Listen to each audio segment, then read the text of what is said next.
Ayan, isang kapagpalang ng tanghali sa ating lahat, mga kaibigan, mga brother and sister, mga kaibigan. Ayan, nandito tayo muli sa lugar ng Balimbing, malapit sa lugar ng Kamalun. At meron tayo dito sa pumunta ng isang malanda na iliwan daw nung kanyang anak. Asa ngayon doon sa nag-refer sa atin. Ang pangalan niya si Aling Sally. Yan, hanapin natin mga kaibigan. Kalingap, samahan niyo ko. Wala natin ng konting ayun na meron tayo. Tara, mga kalingap, namin natin kung bakit. Nag-iisa naman siya sa kanyang muntin na tara.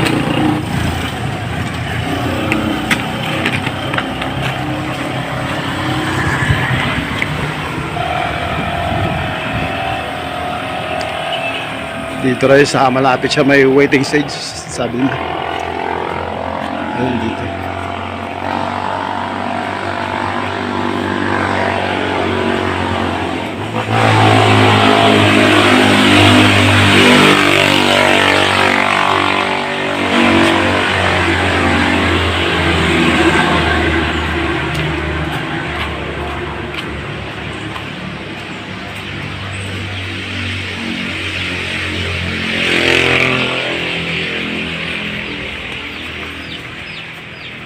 Yan, medyo pataas pala itong itong lugar nito. Yan, magandang tanghali sa inyo lahat mga kalingap. Shoutout sa lahat na mga kapwa YouTuber na nakasupport sa aking YouTube channel. Ayan. Ganun din sa Team Kalingap sa panguna ni Kuya Bal, at Edna at ni Kalingap Rob. Shoutout sa inyo lahat. At shoutout sa mga viewers, subscriber at mga supporter. Medyo pataas siya.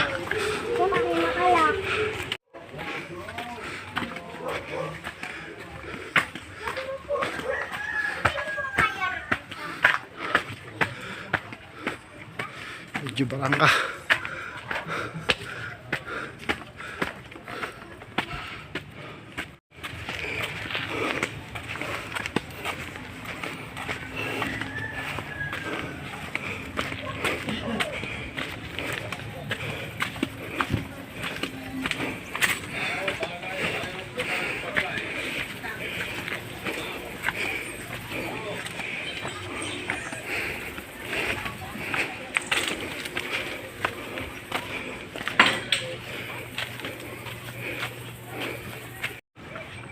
Tao po.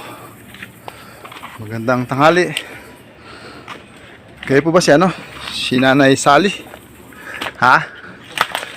Palakas po, Nay. Nanay Sally po pangalan niyo? Hinihingal ako, mataas yung daan. Bakit po?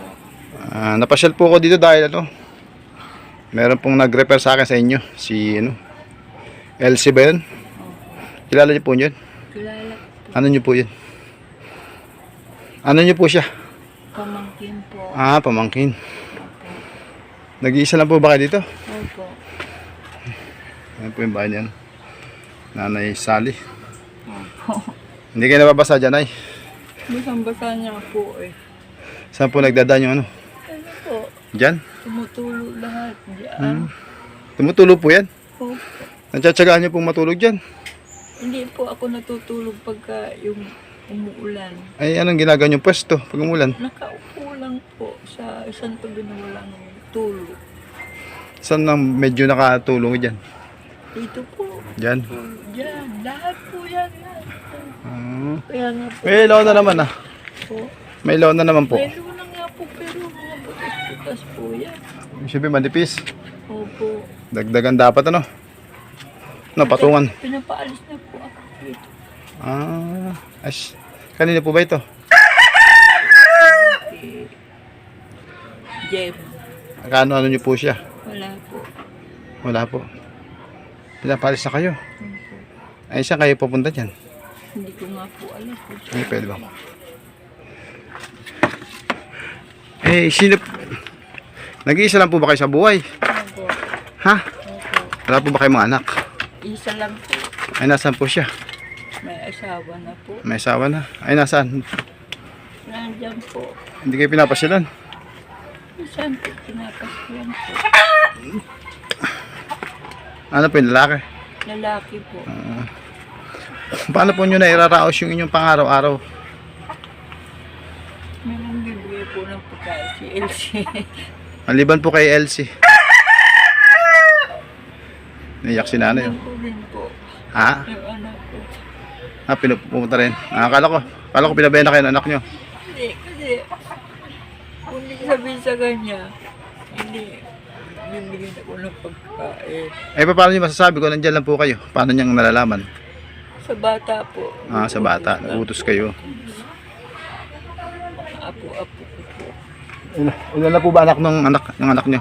Dalawa lang po. Dalawa. May hanap buhay naman, yung anak nyo. Ngayon po, wala. Ayun, yun, siguro kaya hindi kayo rin nabibigyan, ano? Lalaki anak nyo? Lalaki. Ay, yung babae, nandyan din. Yung babae po. Apo. Palay po sila. Ibig sabihin yung anak nyo, single parents. Opo. Siya lang kasama ng anak niya. Yung dalawa anak niya, kasama niya, hindi. Hindi po. Namumuhay lang siya mag-isa.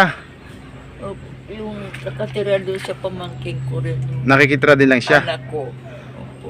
Ay, dito po sa lugar na ito, matagal na po ba kayo dito? Dito po. Matagal na po kayo? Matagal na rin po. Mga ilang taon na po? Mga ilang taon na eh? Isang taon na rin po ako dito. Pero nung bago napunta kayo dito, saan po kayo galing?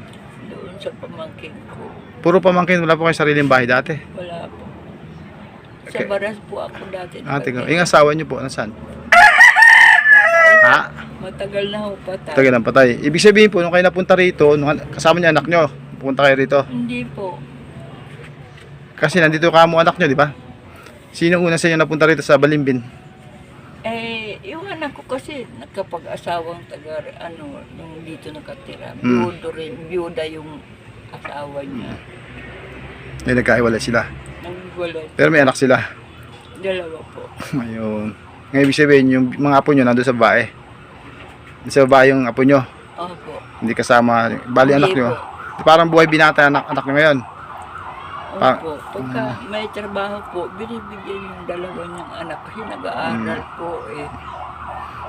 Ibig sabihin, nung galing kayo ng Baras, pumunta kayo rito, wala kayong bahay noon. Wala po. Nakikitira din lang kayo noon. Nakikitira din lang po ba kayo noon?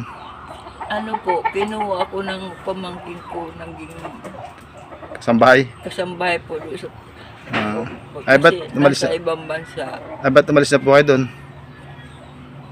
Dumating na po siya. Bakit hindi kayo pa rin maging kasambahay siya? Hindi nyo na kaya ngayon?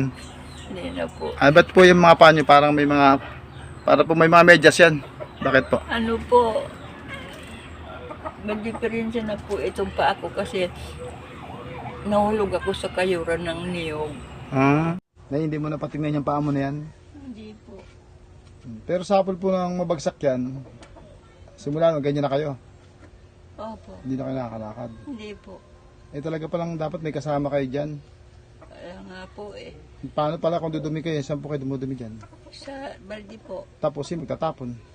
Yung anak ko, may pumupunta rito. Kala ko hindi pumupunta.